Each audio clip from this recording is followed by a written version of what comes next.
आपल्याला निर्णय घ्यायचा आहे की आपला येणाऱ्या विधानसभेमध्ये आपण कोणाला पाठवायचं। आपला काम करणारा माणूस हा हक्काचा असला पाहिजे आणि तो पाठवायचा असेल तर आपल्याला विचार करावा लागेल आणि त्या दृष्टिकोनातून इथं सगळ्यांना आपल्या ग्रामपंचायतच्या नेत्यांनी इथं बोलवलेलं आहे। मत आपल्याला द्यायचं आहे। आपलं एक मत हा महाराष्ट्राच्या विधानसभेमध्ये ज्याला पाठवायचा आहे त्याचा निर्णय करणारं मत आहे आणि म्हणून आपलं मत कोणताही असा कमी समजता कामा नये। कारण मोठा भागवतदार असेल, खूप श्रीमंत असेल, मोदी सारखा पंतप्रधान असेल त्याला 10 मतं देण्याचा अधिकार आहे आणि आपण गरीब आहोत आपल्याला एकच मत देण्याचा अधिकार आहे असा कायदा नाही। बाबासाहेब आंबेडकरांनी घटनेमध्ये जे सगळ्या लोकांना गरीब दुबळा कोणी असेल, पंतप्रधान श्रीमंत असेल या सगळ्यांना एकच मत देण्याचा अधिकार ठेवला। त्यामुळे आपलं मत सुद्धा तेवढंच किमतीचं आहे। राष्ट्रपतीच्या मताच्या किमतीचं आपलं मत आहे, प्रधानमंत्र्याच्या मताच्या किमतीचं आपलं मत आहे आणि म्हणून आपलं मत वाया जाणार नाही, आपलं मत कुठेतरी चुकीच्या माणसाला जाणार नाही हे पण आपण डोळे उघडून पाहिलं पाहिजे। आपल्याला वाटतंय काय एक मत देऊन टाकलं तर देऊन टाकलं आपल्याला वाटतंय तसं त्या मताचा फायदा घेऊन आज काही माणसं सत्तेवर जातात आणि सत्तेवर गेल्यानंतर ते त्यांचाच फायदा करून घेतात, जनतेला कधी पाहत पण नाही। आता जर बऱ्याच लोकांनी सांगितलं की काही लोक म्हणतात आमदारांनी 40 वर्षात काय केलं, निवड जमिनीचा प्रश्न हाती घेऊन तेवढंच फक्त चालवत राहिले। मित्रांनो आजही आपल्याला ते त्या लोकांना मला सांगायचं आहे, आजही जमिनीचा प्रश्न महत्वाचा आहे। आज आपल्या गावामध्ये जमीन विकत घेऊन पाहा, एक तर जमीन कोणी विकतच नाही आणि घ्यायचं म्हटलं तर त्याची किंमत कोणाला भरता पण येणार नाही।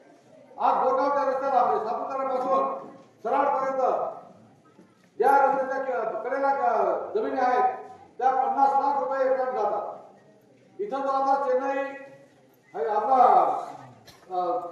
सुरत चेन्नई महामार्ग आता तिकडूनच जाणार आहे, त्याच्यामध्ये ज्या जमिनी गेलेल्या आहेत त्या जमिनीच्या किमती म्हणजे ते लाखाने त्या किमती मिळणार आहे शेतकऱ्याला, त्याच्याबरोबर हे वन जमिनीची पण किंमत तेवढीच मिळणार आहे।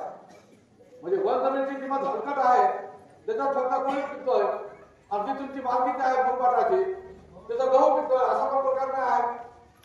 ज्या वन जमिनी आहेत त्याच्यामध्ये लोक 100 मध्ये भात पिकवतात। पूर्वी म्हणजे आम्ही लहान होतो तिकडे एखादा हॉस्पिटल आहे का जर आता तुमचं म्हणजे थोडासा आवाज कमी करून घेणार आणि म्हणून पूर्वी जे आम्ही पाहिलं म्हणजे माझं वय आता 75 आहे, मी लहान होतो 25ला सण आला तर कोणाकडे तरी भात मागून आणत होते दिवस म्हणजे देव करायला, पोळ्याला तर पोळ्या भात पकडून मग भात आपले देव करत होते। आज मजुरी करणारा माणूस सुद्धा सकाळच्या उरलेला भात उखडल्यावर फेकून देतो, ही गोष्ट बरोबर की नाही? आणि हे का दिवस आले तर आज आपण प्रत्येक माणसाला जो मजूर होता त्याला सुद्धा जमीन मिळालेली आहे, जो जमीन माला होता त्याला पण प्लॉट मिळालेला आहे।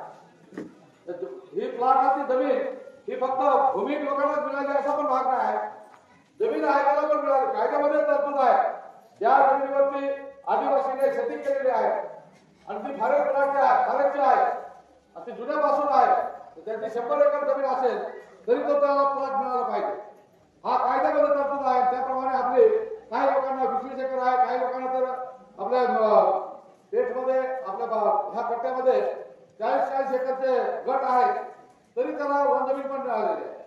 आणि म्हणून जे पण सांगतायत कुठला का वन जमीन वन जमीन म्हणजे जी वन जमीन पूर्वी कोणीतरी आपल्या पूर्वजांनी आपण ताब्यात घेतलेली त्याच्यानंतर त्याच्यात वाढ झाली नाही, ती जमीन वाटत आपल्या हिच्याला आतापर्यंत आली।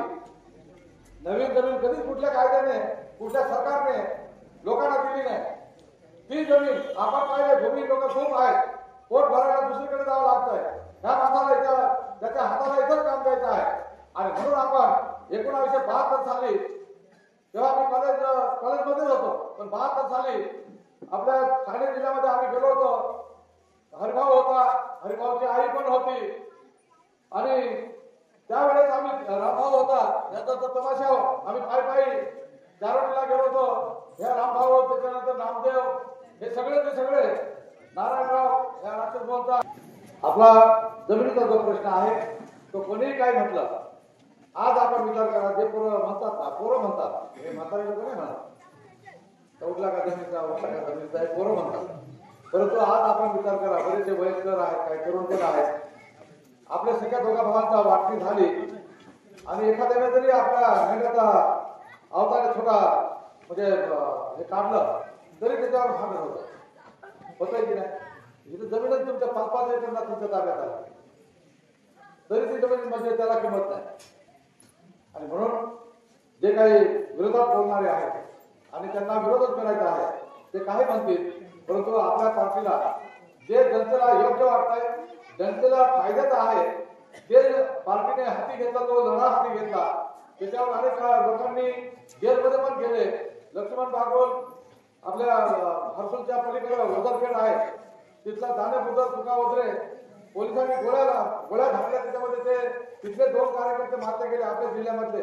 इकडे लक्ष्मण बागोल मारला गेला. ठाणे जिल्ह्यामध्ये एकूण 56 कार्यकर्ते हुतात्मे झाले, म्हणजे पोलिसांच्या गोळीबाराला म्हणजे बळी पडले. हे एवढं केल्यानंतर हा कायदा झालेला आहे. याचा सुखासुखी नाही, कोणाच्या बापाने खिरापत पार्टी नाही.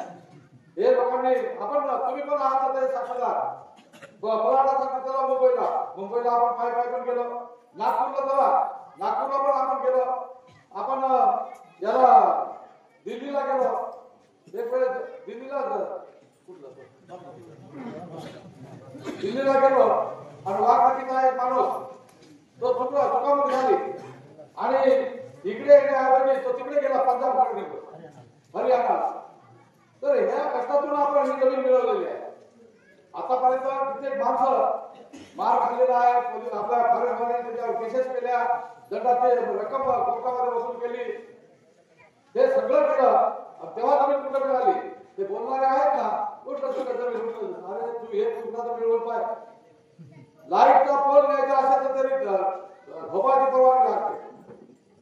फॉरेस्टमध्ये एक पोल काढायचा असेल तरी भोपाळची परवानगी लागते. आता तुला मालकी हक्काने प्लॉट मिळालेला आहे. आणि म्हणून मित्रांनो, जे काही आता इलेक्शन आहे हे इलेक्शन वरती आपण जे आतापर्यंत काम केलंय, आपण काय नव्याने काही मत मागत नाही. आपण तुम्ही जुनी लोक आहात, जुनी माणसं आहात. माझं पण काम तुम्ही पाहिलेलं आहे. 7 वेळेस तुम्ही लोकांनी निवडून दिलेलं आहे. आणि निवडून दिलं तर काय तुम्हाला दारू वाटते, पैसे वाटते म्हणून निवडू नका. मी तुमचं काम केलेलं आहे. वर जमीन तुमच्या पत्रामध्ये टाकलेली आहे. म्हाताऱ्याला पेन्शन दिलेलं आहे. जे कोणी म्हणजे रेशन कार्ड मागत आले त्याचं रेशन कार्ड बनवून द्यायला सरकारला भार पाडलेला आहे. जे जनतेचे कामं होते ती कामं आपण करून दिलेली आहे. आणि आज आपण जे काही लोकांचे प्रश्न आहेत हे प्रश्न सोडवता सगळ्यात आपल्या लक्षात आलं की आपल्या मुलांना जोपर्यंत चांगलं शिक्षण मिळत नाही तोपर्यंत आपला समाज पुढे जाणार नाही. आणि म्हणून आम्ही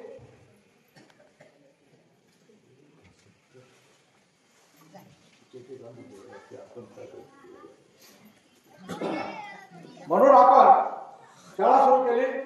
ती शाळा सुरू केली म्हणजे पोट भरण्यासाठी नाही, तर ते शाळेमधून आपली मुलं ही पुढे शिकून पुढे गेली पाहिजे, कुठेतरी नाव कमवलं पाहिजे, नोकरीला लागली पाहिजे, आपल्या आई वडिलांना शेवटचा आधार झाला पाहिजे, याच्यासाठी शाळा काढली. आणि आतापर्यंत आपण आता यंदाच्या वर्षामध्ये निवडणूक आली म्हणून आम्ही एक प्रयोग करून पाहिला.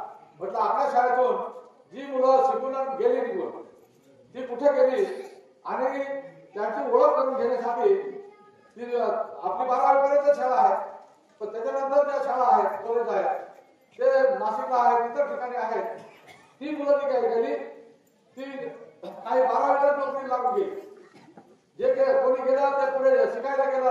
अरे एक सुलेची मुलगी ती हरियाणाला एक अकाउंटंट ऑफिसर आहे, आपल्या रामदास आपल्या पाडव्याच्या गावची. त्याचबरोबर हस्त्याची मुलगी ती 10वी पर्यंत म्हणजे 1ली ते 10वी ही हेतूला शिकली.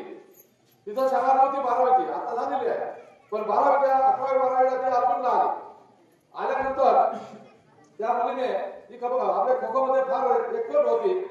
परंतु जेव्हा त्या हिमालयावर चढण्यासाठी एव्हरेस्ट मोहीम मिशन एव्हरेस्ट नावाची जी त्यांची मिशन आहे, दरवर्षी त्याच्यावर काही मुलं जातात, म्हणजे विद्यार्थी नेतात त्याला. त्या एव्हरेस्ट वरती चढण्याची जी काही इथं मुलं म्हणजे जमा केली. जवळजवळ महाराष्ट्रातून 8,000 मुलं एकूण जमा झाले. त्याच्यातून हस्तेची म्हणजे 9 मुलं फक्त वरती गेले. एवढे शिखरावर वरती एकदम बर्फ आणि हवा पण कमी. त्या ठिकाणी ही मुलगी हेमलता गायकवाड ती वरती चढला, तिरंगा पद्धतीने रोवला आणि एकूण 9 मुलं तिथे गेली. त्याच्यामध्ये ही हेमलता एक होती. तर हेमलताला आपण ट्रेनिंग दिलं. जिथं खड्डा आला तो रस्त्यामध्ये म्हणजे बंगलोर ला नेलं, दार्जिलिंगला तिला ट्रेनिंग दिली. ती ट्रेनिंग दिल्याचा खर्च हा संस्थेने केला. कारण जे मुलं पुढे जातात त्याला संस्था सुद्धा आम्ही सुद्धा हातभार लावतोय. त्याप्रमाणे ती एव्हरेस्टच्या शिखरावरती जाऊन तिरंगा फडकवला आणि महाराष्ट्र गव्हर्नमेंटने तिला 25 लाखाचं बक्षीस ते तिला दिलं. आज ते 25 लाखाचं बक्षीस हे फिक्स डिपॉझिट मध्ये ठेवलेलं आहे. त्या मुलीला सांगितलं, हुशार पण आहे, त्या मुलीला सांगितलं तू एवढी खेळामध्ये पुढे गेलेली, तू काहीतरी कलेक्टर किंवा डीएफओ वगैरे काहीतरी वरच्या दर्जाचं शिक्षण घ्या. ती मुलगी आता पुण्याला आहे. 25 लाख डिपॉझिट आहे. त्याचं व्याजावरच ती शिकून राहिलेली आहे. 25 लाखाचं व्याज जर महिन्याला येत आहे तिला पुरेसा आहे. पेपर गुरुचे बापाला पाठवा देते. आई वडील गरीबच आहे. आणि म्हणून मित्रांनो आपण जे काम केलेलं आहे ते निवड एक वेळ निवडून जायचं, मी मजा मारायची, तुम्ही भेटले तर राम राम करायचं एवढ्यासाठी नाही. तर आपला हा गरीब समाज आहे. हा समाज सुशिक्षित झाला पाहिजे. त्यांच्या मुलाला नोकरी मिळायला पाहिजे. तो स्वतःच्या पायावर उभा राहायला पाहिजे. इथं 2 पैसे कमवण्याची ताकद त्याची उभी राहिली पाहिजे. आणि म्हणून मित्रांनो आपण आतापर्यंत काम करत आलोय. लोकांनी सुद्धा आपल्या कामाची म्हणजे ओळख ठेवलेली आहे. आपल्याकडचा माणूस तर पक्का अर्धा, परंतु जे देशी भागातले कळवण जोडल्यामुळं तिकडे अर्धा मराठा लोक आहेत, बाकीचे व्यापारी आहेत, आपले आदिवासी आहेत, कोकणा आणि भिल्ल समाजाचे. परंतु आपला जो भाग होता पेठ पासून तर सुरगाण्यापर्यंत हा मात्र आपल्यासारखा सगळीकडे आहे. आणि म्हणून मित्रांनो त्या संबंध मतदारसंघामध्ये मला 7 वेळेस तुम्ही निवडून दिलं. ही काय कुठल्या लोकांचे म्हणजे महाराष्ट्राच्या थोड्या लोकांवर मोजणे एवढे लोक 7 वेळेस निवडून गेलेले आहेत. कोणी निवडून जात नाही. आपण लोकांना पैसे पण वाटत नाही तरी लोक आपल्याला मत देतात. कळवणमध्ये आता पैशाचा महापूर चालू आहे. काय बिजोरा नावाचं गाव आहे, त्या लोकांनी सांगितलं साहेब आम्हाला मंडप द्या. असाच मंडप आहे, मंडप द्या बुवा. म्हणजे परवाच्या दिवशी ती मागणी केली नितीन पवारकडे. तो मंडप मंजूर होता पण तो 2 वर्षापासून केलाच नव्हता. लोकांनी सांगितलं 2 वर्षापर्यंत हा मंजूर सांगतो हा कधी करणार, इलेक्शन झाल्यानंतर करणार. मग त्याला जरा कळ लागली तरी ते बाकीचे ठेकेदार वगैरे बोलवले आणि कालच्या काल तो उभा करून दिला. म्हणजे मग लोक म्हणाले की आज जसा इलेक्शन तोंडावर आलं तर आज 1 दिवसात उभा केला तर 2 वर्षांना सडक ठेवला होता. मित्रांनो आता म्हणजे परिस्थिती बदललेली आहे. लोकांनी पाहिलं ते म्हणतोय आपला नितीन पवार म्हणतोय मी 2200 कोटी आणले, पण 2200 कोटी ठेवले कुठं? काम काहीच नाही. रस्ते सगळे बदललेले आहेत. तुम्ही कळवणला गेले तर कुठल्याही रस्त्याने जा, खड्डेच खड्डे. आपला बोरगाव पासून तर भरडीपाड्यापर्यंत आपण होतो तेव्हा सीआरएफ मधून म्हणजे केंद्राच्या ग्रँट मधून आपण मंजूर केली होती. 57 कोटी मंजूर केले होते. त्याच्यात तो परवाना झाला होता. आज त्याला 7 वर्ष झाले. त्याच्यावर फक्त कुठेतरी रिपेअर करायचा आणि ते म्हणजे कधी पुरा रस्ताच झाला नाही. आणि म्हणून आपल्या तालुक्यामध्ये तळपाड्यापासून तर माणिका रस्ता आहे. तुम्ही तळपाड्याकडे म्हणजे तळपाड्यापासून जर माणकोडीकडे गेले तर सुरगाण्यापासून तळपाड्यापर्यंत जायला तो आहे 1.5 किलोमीटर. तर 1.5 किलोमीटर अंतर त्याला जायला 15 मिनिट लागतात.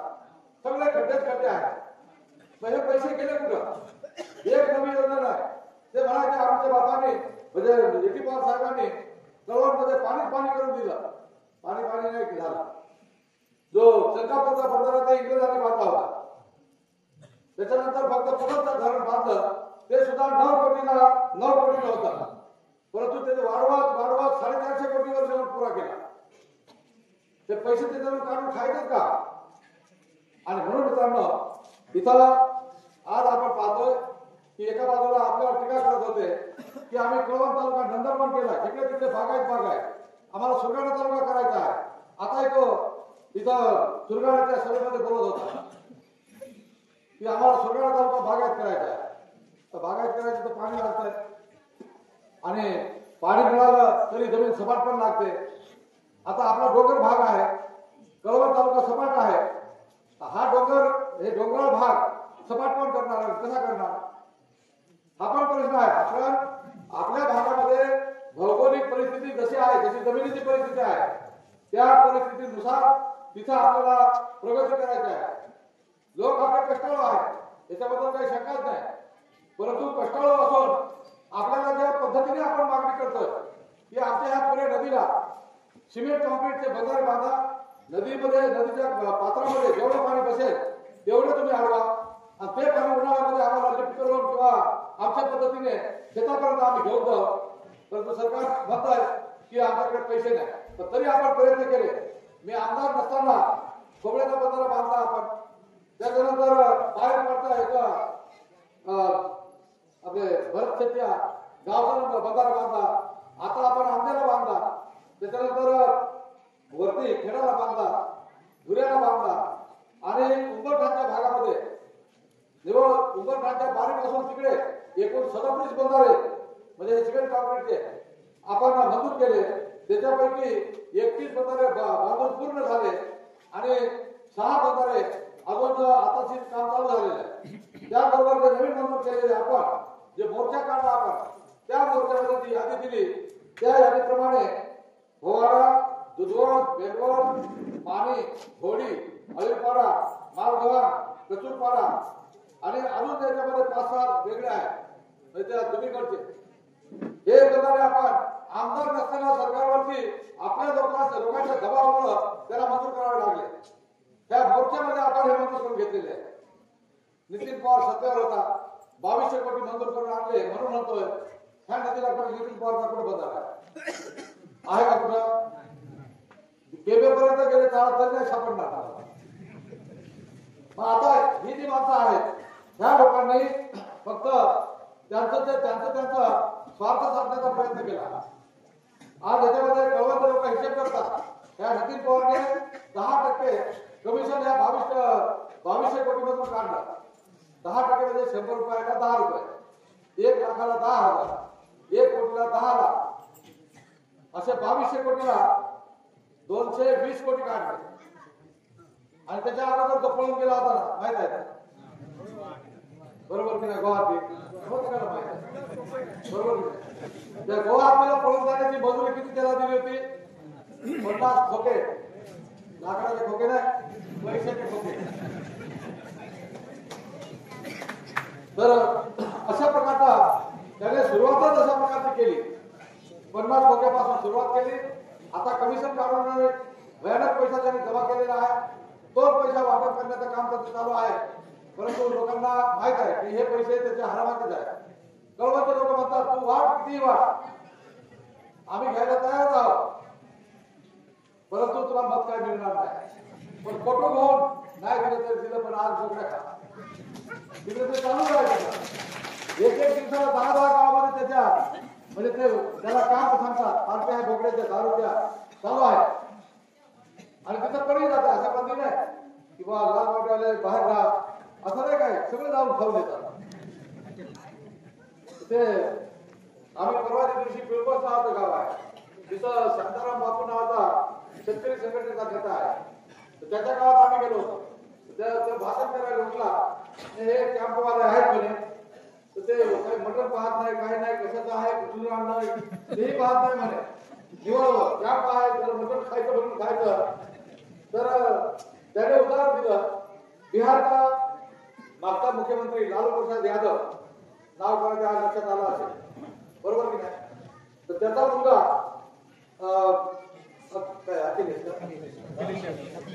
अखिलेश यादव तो लोकसभेच्या निवडणुकीत पडला. आता आपण जे गौरी साहेबांनी निवडून दिलं ना त्यावेळेस तो पडला, त्यालाही राग होता. हे बाब म्हणजे ते तो जसा होता. त्यांनी लोकांना सांगितलं मी पडलो तर पडलो, ज्या लोकांनी मला मत दिलं, ज्या लोकांनी मत दिलं नाही तर सगळ्यांसाठी मी पार्टी देणार आहे. दोष हाही गोष्ट एवढ्या लोकांना पडलं तरी मला जेवण दिला असता तो श्रीमंत माणूस. परंतु ते लोक विचार करायला लागले सर्व आता 5-6 दिवस होऊन गेले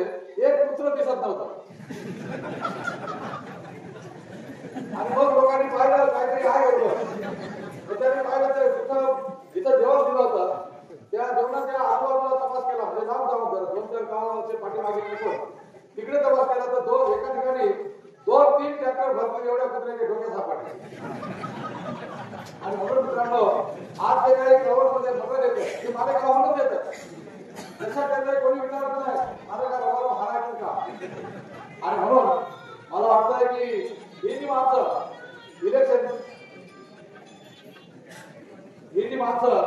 इलेक्शन आलं की जेवण देतात, इलेक्शन आलं की पैसे देतात आणि इलेक्शन संपलं मतदान बंद झालं आणि एखाद्या मतदाराने यांच्याकडे जाऊन सांगितलं माझ्या बायकोला चक्कर आली दवाखान्यात न्यायचं आहे दे ना 500 रुपये. तो म्हणतो तेव्हा सांगतात सगळं होतं ते सगळं वाटून टाकतात.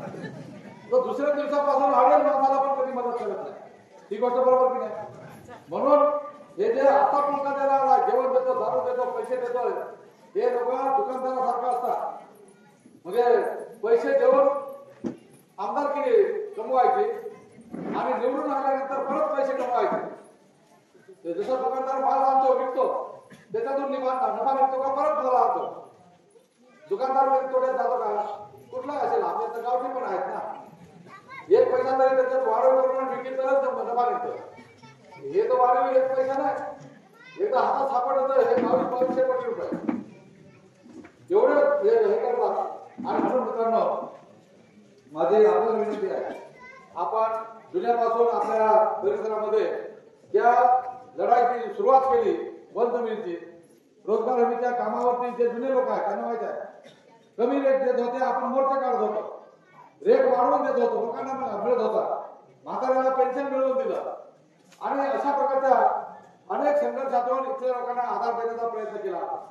आणि म्हणून आताच्या पुढच्या काळामध्ये आपलं जे उद्दिष्ट आहे त्या 5 वर्षामध्ये आपण जर निवडून आलो तर आपल्या नदीला ज्या ज्या ठिकाणी साईट आहे त्या ठिकाणी 3 मीटरचे 2 मीटरचे बंधारे नाही बांधायचे. त्या दिवशी आम्ही भोवाड्याचं नारळ फोडलं त्या दिवशी भोवाड्याची पण कंपनी होती आमचे जे काही कार्यकर्ते होते राक्षस भवनचे होते.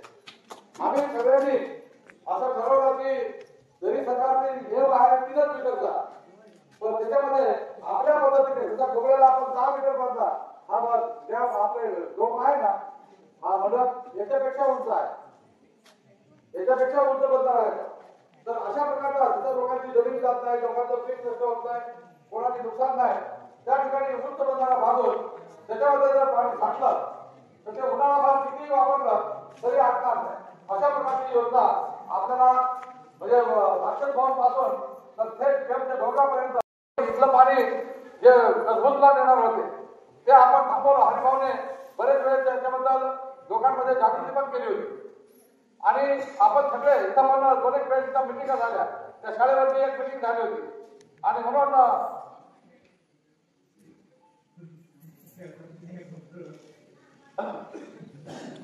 म्हणून त्यावेळेस आपण ती योजना त्यांची हाणून पाडली. आपलं पाणी गुजरातला जायचं ती हाणून पाडली. आपण काय म्हणतात की आमचं पाणी इथं ठिकठिकाणी अडवा पाऊस पडून सुरू झाला नद्या चालू झाल्या की तुमच्या मोटरी बसवा आणि हे सगळं पाणी उचलून बोगद्याद्वारे गिरणा नदीमध्ये टाका किंवा मग गोदावरीमध्ये टाका आणि उरलेलं पाणी जेव्हा पाऊस बंद होईल जसा आता बंद झाला पाऊस त्यावेळेस नदी वाहती राहते जे वाहून जाणारं पाणी तेवढं नुकसान बाकीचं पाणी त्या काठाबरोबर बंधाऱ्याच्या ते पाणी आमचं राहील. ही योजना आपण त्यांना सुचवली होती आणि त्याला मित्रांनो 37,000 कोटी रुपये आता केंद्र सरकारने मंजूर केलेले आहे. या योजनेला या 5 वर्षामध्ये आपल्याला ही योजना आपल्या सोयीसाठी ही योजना आपल्याला राबवायची आहे. आणि निवडून जर दिलं तुम्ही लोकांनी आपण देणार प्रश्नच नाही.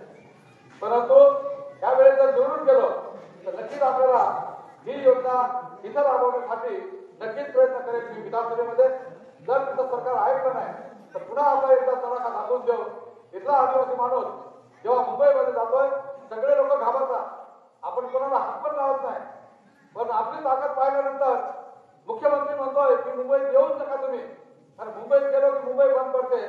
1 तास जरी मुंबई बंद पडली तर कोट्यावधी रुपयाची नुकसान होते.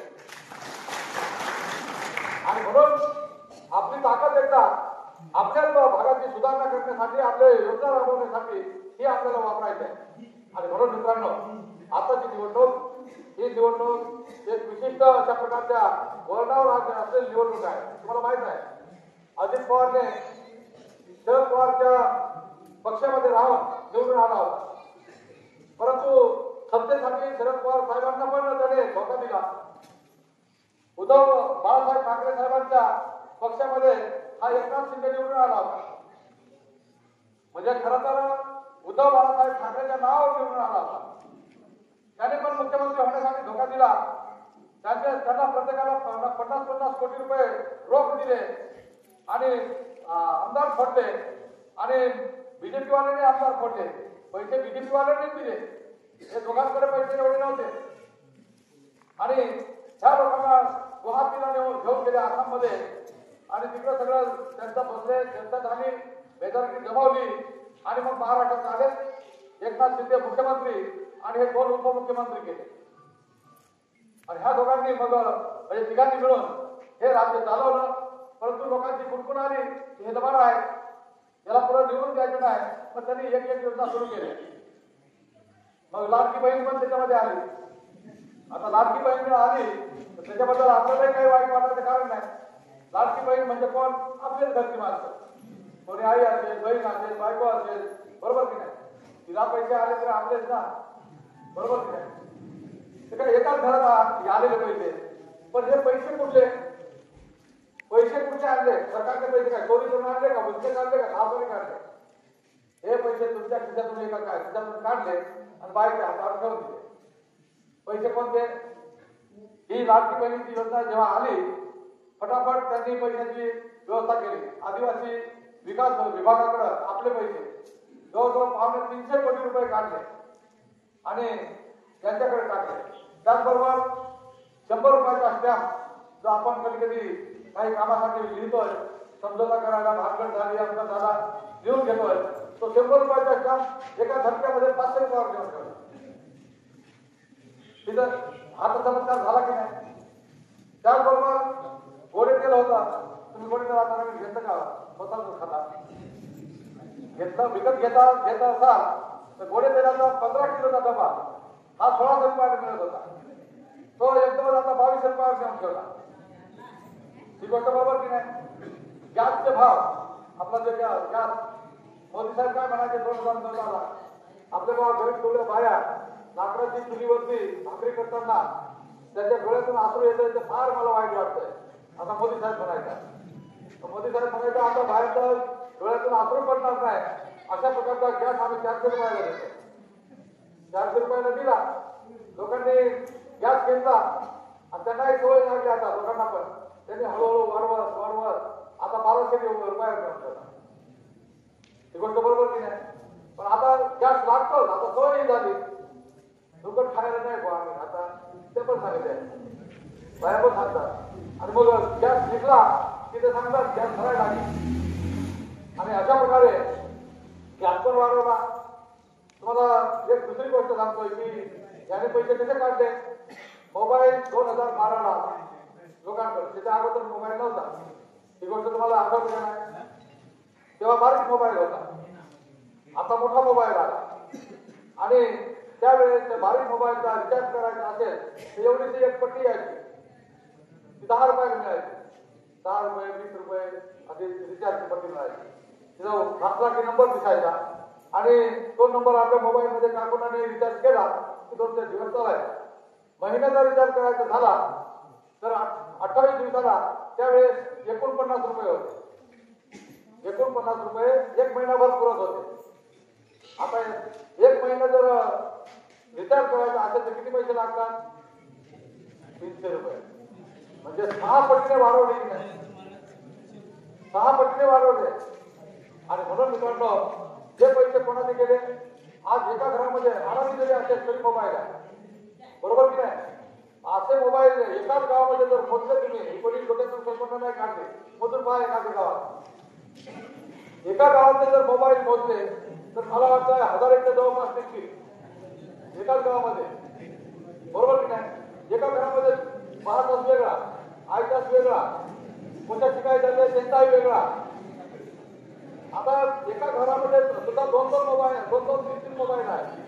आणि याची जर बेरीज केली तर मोबाईलवरती आपला खर्च किती होतो आणि हा खर्च म्हणजे आपण सहन करतोय म्हणून त्याने वाढवत म्हणून आता 300 रुपयापर्यंत रिचार्ज करून टाकला 1 महिन्याचा. तो पण 28 दिवसाचा, 1 महिना म्हणजे पुरे 30 दिवस नाही.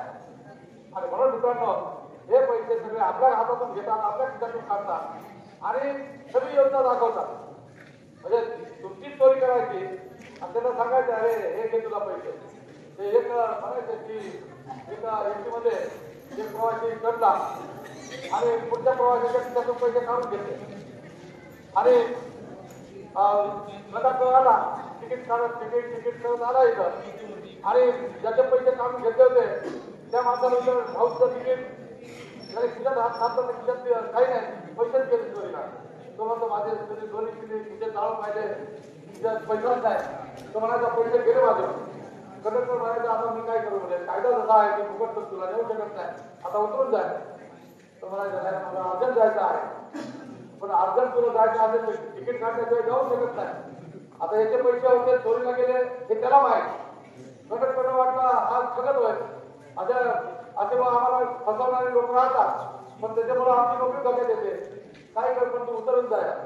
जो चोर होता चोर म्हणायचा कंडक्टर साहेब काय ते माणसाची काहीतरी मोठी अडचण असेल त्याला घ्या बुवा आता. म्हणायचा तू पैसे भरतो का? हा मग मी भरतो ना बुवा. आणि त्याने काढलं, तिकिटाचे पैसे दिले, बाकीचे पैसे त्याने तसाच ठेवून दिले. तिकिटाचे पैसे काढले, तिकीट त्या माणसाला दिलं. तो जो माणूस ज्याचं तिकीट काढलं ज्याच्याजवळ पैसे चोरीला गेले होते त्या माणसाने, तो उठला त्या चोराच्या पाया पडला, भाऊ तू होता म्हणून मी आता जातोय.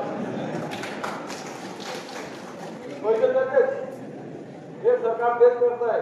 आपल्या खिशातला पैसा चोरी करून आपल्या हातात ठेवतो. आपण म्हणतो लाडके बहिणीचे तर काय आता दिवस आले, 1500 रुपये बँकेमध्ये मिळतात आणि काय बायका सांगत आहे हे माझं पैसे हो तू आजकालची गडबड नाही करायची, माझ्या नावाने पैसे येत आहे माझ्या शिवाय तुला हे पैसे मिळणार नाही. गोष्ट बरोबर की नाही? तर हे काही सरकारने काय काम केलंय हे त्या चोरासारखं काम केलेलं आहे. तुझ्या खिशातून पैसे काढायचे आणि कुठली तरी योजना तुझ्या हातावर टेकवायची, त्याला सांगायची नवी योजना आतापर्यंत सरकार करताय तो सुधारतोय हे आम्ही केलं फक्त. आणि आता मग काय केलं म्हणतोय आम्हाला पुन्हा निवडून दिलं तर अजून वाढवून द्या. आता हे लागतील त्याला वाटतंय पैसे दिले म्हणजे बाया निवडून देतील, परंतु ही गोष्ट खोटी आहे. कारण आपला बऱ्याच बाया म्हणतात हे 1,500 देण्याऐवजी आमच्या मुलाला किंवा मुलीला चांगलं शिक्षण देऊन तिला जर नोकरीला लावला असता आणि त्या मुलीला किंवा मुलाला जर 50,000 पगार मिळाला असता तर हे 1,500 साठी आम्ही कशाला महिन्याला त्या बँकेच्या मित्रांनो तिथं सरकार फसवतंय हे सगळ्यांना माहित आहे. आणि म्हणून त्यावेळेस हे सरकार नक्कीच पडणार आहे. त्याचे तुम्ही पण पहा आपल्या भागामध्ये आपल्या मतदारसंघामध्ये आपण मागच्या वेळेस आपण एकच होतो. लाल वाटेचा एकच पक्ष एका बाजूला होता. शिवसेना आता चौधरीने सांगितलं की आमचा मोहनराव उमेदवार होता. शिवसेना भाजप या दोघांचा उमेदवार मोहनराव, राष्ट्रवादी काँग्रेस याचा उमेदवार राष्ट्रवादीचा आणि आपण वेगळे होतो. आणि त्यावेळेस आपल्याला इथं 50,000 मतं मिळाली होती, कळवणला 30,000 मतं मिळाली होती, एकूण 80,000 मतं मिळाली होती. पण आता अशा प्रकारची परिस्थिती निर्माण झाली. मागच्या वेळेस भगरेसरांना आपण म्हणजे तो कुठल्या पक्षाचा काय आहे ते पाहिलं नाही, आघाडी म्हणून त्यांना आपण सगळ्यांनी मदत केली. ते भगरेसरांना पाहिलं पण नव्हतं, पाहिलं होतं कधी आला होता काही इकडे कोणीच पाहिलं नाही. पण आघाडीचा उमेदवार आणि ह्या बीजेपीच्या लोकांनी फसवलंय म्हणून भगरेसरांना निवडून द्या, आघाडीचा उमेदवार निवडून द्या म्हणून आपण आघाडीच्या उमेदवाराला निवडून दिलं. आणि निवडून दिल्यानंतर त्यावेळेस शरद पवार साहेबांनी सांगितलं की लाल वाटेच्या लोकांनी कळवण मतदारसंघामध्ये हे आघाडीच्या उमेदवाराला निवडायला फार मोठी मदत केली. कारण आपले लोक प्रत्येक सभेमध्ये होते. मतदान सुद्धा आपल्या पोलिंगवरती 100% आपल्या त्यांना मिळालेलं आहे, भगरेसरांना मिळालं. काही पोलिंगवरती तर म्हणजे 800 मतदान झालं तर त्याच्यामधलं 750 मतदान भगरेसरांना आणि काही नोटाला गेलं काही इतर गेलं त्या आपल्या भारतीताईला काही 20-25 काही ठिकाणी 27 मतं अशा प्रकारचे मिळालेले. आणि म्हणून त्यावेळेसच शरद पवार साहेबांनी सांगितलं की ह्या जागेवरती आम्ही सीपीएमच्या उमेदवाराला इथं उभं करू आणि त्याप्रमाणे आपल्याला केलं. आणि म्हणून पक्षाचे आहेत जे मुख्य पक्ष शिवसेना उद्धव बाळासाहेब ठाकरेची, राष्ट्रवादी शरद पवारची आणि काँग्रेस पक्ष आणि त्याच्यामध्ये आपण रिपब्लिकन पक्ष, शेका पक्ष अशा प्रकारचे हे पक्ष एकत्र आहेत. आज आपल्या सुकाण्यामध्ये म्हणजे एकनाथ शिंदेची काँग्रेसवाले आपल्या बरोबर आहेत. शिल्लक कुठे राहतोय फक्त राष्ट्रवादी जो कुठून गेला तेवढाच पक्ष राहतो. त्यावेळेस चिंतामण असताना त्यांना 20,000 मतं मिळाली. आता चिंतामण पण म्हणजे त्यांच्यापासून दूर झालेला आहे. तो आपल्या बरोबर आहे. मला वाटतंय की 10-15,000 मतं सुद्धा राष्ट्रवादीच्या त्या उमेदवाराने सुकाण्यातून मिळणार नाही.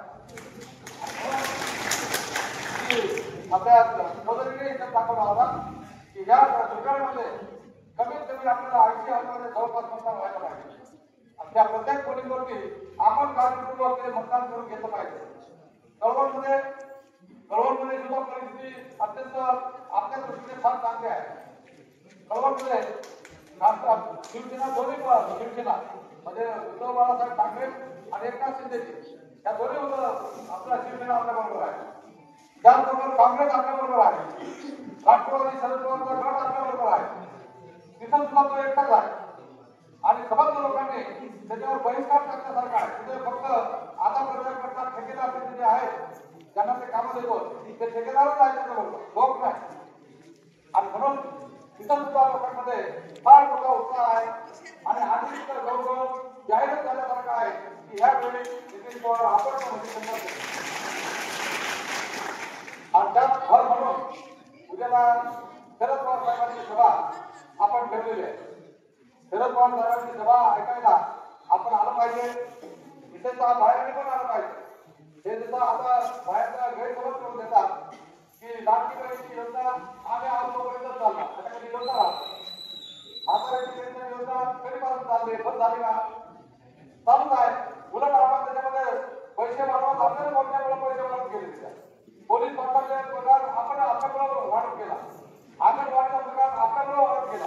आशा वर्गाचा पगार आपल्यामुळे वाढवून केला. हे बरेचसे काम आपण ग्रामीण भागातील हस्तकलेच्या कामगारांचे आपण केलेले आहे. तेव्हा लाडक्या बहिणीने असं समजता कामा नये की हे सरकार जर बदललं की आपला मिळणारे पैसे बंद होतील असं होणार नाही. हे कधीच होऊ शकत नाही.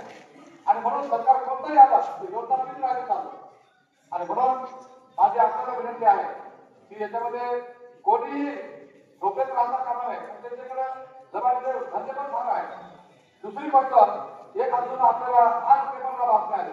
बहुतेक तुमच्यामध्ये तरुण आहे मोबाईल पाहतात त्यांनी वाचले असेल. नितीन पवारने एका माणसाची जमीन खरेदी केली 2013 ते माणसाला माहितच नाही म्हणजे माझी जमीन कोणीतरी विकली म्हणून. म्हणजे घेणारा नितीन पवार विकणारा आपले मंदाकिनी बाई आणि जमीन माझी. म्हणजे मला माहितच नाही मंदाकिनी बाईने काहीतरी म्हणजे मंदाकिनी बाई त्याची आघाडी आहे सतुबाई म्हणून आहे. पण त्या सतुबाई आघाडी आहे. तिला बनवलं की ही जमिनीचे कागदपत्र तुझ्या नावावर करून देतोय आणि त्याच्यानंतर तुम्हाला विकून टाक असं करून ती जमीन विकून घेतली. आज कालपासून पेपरला बातमी यायला सुरुवात झाली की त्या माणसाने गरिबांचे हक्क रक्षण करण्याचं म्हणजे करण्याचं कर्तव्य करायला पाहिजे होतं. त्या माणसाने गरिबांच्या जमिनी म्हणजे अशा प्रकारचे हल्ला केलेले आहे. 7 जमिनी ते भिल्ल समजला आहे एकदम गरीब आडाणी त्या लोकांच्या 7 जमिनी यांनी खरेदी केलेल्या आहेत. अशाच प्रकारे खरेदी केलेली आहे. कोर्टाचे चालू झालेले आणि म्हणून समग्र गाव तालुक्यामध्ये हा काही पेपरला आलेली बातमी ही सगळीकडे मोबाईलवर मिळते. त्यामुळं नितीन पवार हा कोण आहे कसा आहे हे सुद्धा आता लोकांच्या समोर उभं राहिले. उद्याच्या सभेला आपण या किंवा कदाचित त्या विषयावर पण इतर परिस्थिती बोलणार आहे. आणि त्यामुळं आपण उद्याच्या सभेला आवर्जून यावं. विशेषतः महिलांनी जास्त संख्येने यावं. जी काही आपल्याला कुठेतरी गैरसमज करून आणि आपल्याला उलट चालवण्याचा प्रयत्न होतोय ते सुद्धा आपण समजून घेण्याच्या दृष्टिकोनातून त्या सभेला उपस्थित राहावं. आणि मी आपल्याला विनंती करतोय की आपले काही प्रश्न आहेत हे प्रश्न सोडवण्यासाठी आपल्या समाजातला आपल्या माणूस हा गेला पाहिजे आणि त्याच्यासाठी तुम्ही जसं 7 वेळा मला दिलं पुन्हा एकदा आपल्याला मला विधानसभेमध्ये पाठवा. मी मजा मारण्यासाठी स्वागत आहे. तर माझा अनुभव पण आहे. 7 वेळेस आमदार म्हणून विधानसभेमध्ये काम पण केलंय. आपल्या लोकांचे प्रश्न पण सोडवले. बंदरीचा लढा सुरू केला, परंतु त्या लोकांच्या हातामध्ये सर्टिफिकेट दिलं तरी अजून पुरं झालं नाही. त्याला पुरी जमीन मिळाली नाही. ती जमीन इतर हातामध्ये टाकलेली आहे. ती जमीन कब्जेदार सगळे आली पाहिजे आणि पुरीच्या पुरी जमीन ही वैधी लायक आहे असा चेहरा असला पाहिजे. 7-12 त्याचा स्वतंत्र झाला पाहिजे. हे सगळे प्रश्न आपल्याला भविष्यामध्ये सोडवायचे आहे आणि खात्री आहे की तुम्ही लोकांनी जर निवडून दिलं मी तुम्हाला 100% दाखवत हे सरकार कसं हे प्रश्न सोडवत आहे त्याचा मी घेतो आहे. विधानसभेमध्ये जर आहे तर आपल्याला पुन्हा एकदा आपली ताकद दाखवावी लागेल आणि आपली ताकद एकदा दिसली तर महाराष्ट्रामध्ये कोणीही आपल्या ताकदीवर टिकत नाही. तुम्ही पाहिलं आपल्या नाशिकला आकाशमध्ये भरधाव म्हणजे सिलिंडर पाऊस पडत होता. लोकांनी पाहिलं की हे सरकार हाताला म्हणजे नोकऱ्या देत आहे. आम्ही उपकरण बदलून काढले मी आपला भास्कर गावी भेटते आम्ही तिथे उपकरण बघतो तरी सरकार त्रास देत नाही आणि म्हणून आम्ही लोकांना सांगितलं की समजा महाराष्ट्रातील आदिवासी आता पैसा कायद्याच्या अंमलबजावणीसाठी सगळ्यांनी नाशिकला यावं. त्याप्रमाणे सगळे नाशिकला जमा झाले. जवळजवळ एका दिवसामध्ये हा निरोप सगळ्या महाराष्ट्रामध्ये पोहोचला. चंद्रपूर पासून नंदुरबार पासून ठाणे पालघर संबंध आदिवासी लोक जवळजवळ 1.5 ते 2 हजार माणसं नाशिकला आली आणि मग सरकारला वाटलं की आता धंदा चुकीचा आहे. त्यांनी लगेच दुसऱ्या दिवशी बोलवलं निवृत्ती तारखेला चर्चा केली. सगळे तुमचे प्रश्न मंजूर म्हणून सांगितलं. परंतु ज्या मुलांना नोकऱ्या दिल्या त्या अजून कॉन्ट्रॅक्टची निवड केलेली आहे. आपल्या लढ्यामुळं नाशिक जिल्ह्यामध्ये 4,500 लोकांना नोकऱ्या मिळाल्या आणि कोणीच करू शकत नाही. हे फक्त लाल माणसाने करून दाखवलं आणि आज आपल्या तालुक्यामध्ये 58 मुलांना त्या लढ्यामुळे नोकऱ्या मिळालेल्या आहेत. काय पण मोठा महिन्याचा धंदा सुरू झाला आणि म्हणून या सरकारकडे अजून आपल्या नोकऱ्या शिल्लक आहेत. 1,37,000 नोकऱ्या त्या सरकारने रिकामे ठेवलेल्या आहेत. आपलं म्हणणं आमची मुलं इथं शिकून सवरून कुठल्या तरी फॅक्टरीत जातात, कुठल्या कारखान्यात जातात, द्राक्षावरती बाग बनवायला जातात. त्या शिकलेल्या मुलांना आपल्या नोकऱ्या दिल्या पाहिजे. आपले 25 आमदार विधानसभेमध्ये आहेत, एक पण उमरत नाही. आणि तुम्ही पाहिला की आपल्या नोकऱ्या बघायच्या वेळी आपण जेव्हा उपक्रमावर बघतो निर्माण साहेब म्हणजे विधानसभेचा उपाध्यक्ष महाराष्ट्राची मोठी सत्ता त्यांच्याकडे होती पण त्याला करता आलं नाही. आणि जेव्हा आपण तो आपला कार्यक्रम आटपला लोकांना त्या मुलांना नोकरी द्यायला सुरुवात झाली तेव्हा नाटक म्हणून विधानसभेची जी गाडी आहे त्याच्यावर आणि असं त्याच्यामुळं ज्याने ज्याच्याकडे अधिकार आहे त्या अधिकाराचा वापर करून त्या मुलांना नोकरी द्यायला पाहिजे होत्या त्या केलेल्या नाही. आता जाळीवर नोकऱ्या मारल्या तुम्ही पण त्या टीव्हीवर पाहिला असेल बरोबर का नाही. फिरून फिरून दाखवत होते आणि किरवळ साहेब सध्याकडे काम करत असं काही म्हणजे जे सत्तेवर आहे त्याने सत्तेचा वापर करून लोकांना न्याय द्यायला पाहिजे ते दिला गेला आणि म्हणून मित्रांनो ती भर आपल्याला आता काढून घ्यायची आहे. मी आपल्याला विनंती करतोय जसं आता याने वांगणचे गोविंदराव याने सांगितलं की सर्वाधिक मतदान तुमच्या फॉर ग्रामपंचायतीमध्ये लाल वाटायला मिळणार आहे. मी तुम्हाला सांगतोय आपण पहिलं तर म्हणजे पक्षी जाहीर केलेलं आहे त्या पोलीसवर 90% मतदान होईल. एकूण मतदान त्याच्यामध्ये आणि दोघांचा आरोप होतो त्याच्यामध्ये आपल्या बाजूने 90% मतं मिळतील. म्हणजे 400-500 मतदार असेल 500 मध्ये 90% म्हणजे किती 4.5 बरोबर 90% मध्ये 4.5 आपल्या 4.5 मध्ये 90% म्हणजे 405 मतं 405 मतं इथं मिळतील. त्याला आपण 25,000 बक्षीस देतो. आजपासून 6 दिवस आहे 6-7 दिवस आहे आपल्या परिस्थिती एकूण एक घटनाक्रम माहिती घ्या. आपली माणसं बाहेर गावी रवाना केली त्यामुळे चांगल्या प्रकारचं टक्केवारी नाही मिळणार. ती माणसं सुद्धा हकीकत दृष्टिकोनातून आपण त्यांची माहिती करावी आणि दुकानाला आपले सुभाष चौधरी आहेत त्यांच्याकडे सगळ्यांना पाठवावे की आपली माणसं हे अमुक ठिकाणी कामावर एवढी माणसं कामावर आहेत त्यांना कसं आणायचं ते आपण ठरवू. फार माणसं असतील खर्च परवडणार नसेल ते खर्च असतील पण 2 माणसं असतील तर ती माणसं आपली कारण ते आपली माणसं आहे ती माणसं आणून त्याचं बदलाव करतात हे आपलं पण काम करेल. आणि म्हणून मित्रांनो आपल्या पलीकडचं एक पण मत राहता कामा नये चुकून जाता पण कामा नये वेळा हातोडी म्हणजे वेळा हातोडी नाही चुकला बा मी आता तिथं म्हणून तिकडे टाकला अशी पण लोक काम व्हायला. आणि म्हणून मित्रांनो आपण सगळ्यांनी आतापर्यंत अनेक निवडणुकीमध्ये मतदान केलेलं आहे आणि वेळा हातोडीवर आपला परिपाठ आहे ते मागच्या आपल्या भगवे साहेबांच्या निवडणुकीत त्या मागच्या कडची एक बाई म्हणाली ती पत्रिका सगळी चालली किंवा वेळा हातोडीच नाही आणि बाहेर आले त्याच्यात वेळा हातोडी काय मग त्याचे भाई आणि वेळा हातोडीला उमेदवारच नाही आता मग तुला कुठं द्यायचं ते मग एकाने कानातच जाऊन सांगितलं हे वरती आहे का पावली दिलं होतं मग ती सुद्धा वेळ दिला. आणि म्हणून मित्रांनो तिथं सगळेचे सगळे लाल बाबाचे खंडे कार्यकर्ते आहात अनेक लढ्यामध्ये तुम्ही साऊथ सोलापूर निघालेले लोक आहात. आपण अनेक वेळेस जेलमध्ये पण जाण्याची तयारी ठेवली मोर्चे आंदोलन त्याच्यात सुद्धा आपण भाग घेतलेला आहे आणि त्यातून आपण सत्तेची पण घेतलेली आहे तिथं निवडणुकीमध्ये पण आपण भाग घेतलेला आहे आणि निवडून पण आलो आपण आणि आम्हाला भेटायची तर तारीख वेळ मागावी लागत नाही मला भेटायची बरोबर काय कोणी येतो जेव्हा घेतो अर्धे अर्धे अर्ध झाला काय खूप लवकर आमचा झालाय तरी आपण तयार राहतो हे काही आधी राहत तो अजूनला राहतो त्यामुळं आपल्याला सगळ्यांना विनंती आहे की अत्यंत वातावरण चांगलं आहे आपण 100% घेऊन द्यावं की आजची पण परिस्थिती आहे पण याचा अर्थ ते स्वतःची कामाची शरीर लागली मोठ्या पहिली तसं होता का नाही सदा तो एकदम भावना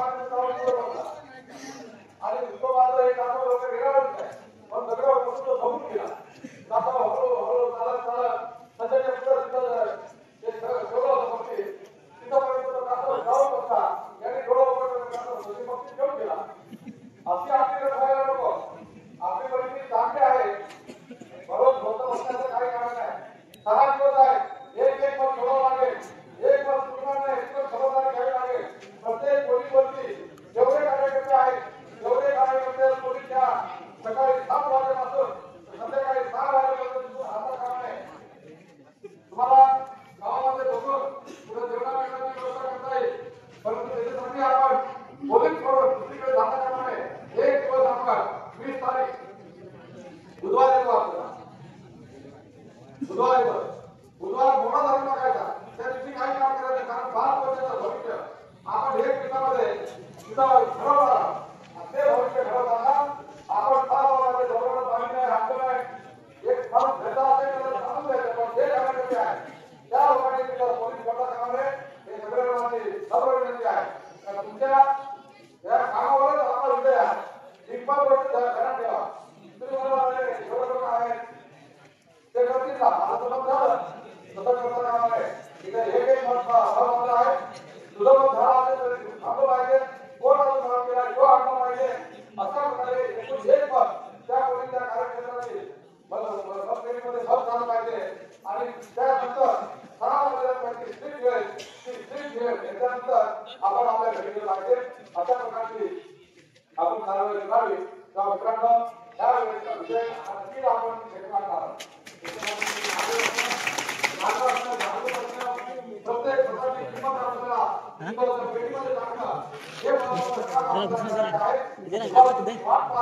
फक्त तुम्ही कर्तव्याला जागा आणि योग्य पद्धतीने मतदान करून घ्या 100% मान आपण बोलत घेऊ अशा प्रकारची खात्री तुम्हाला देतो.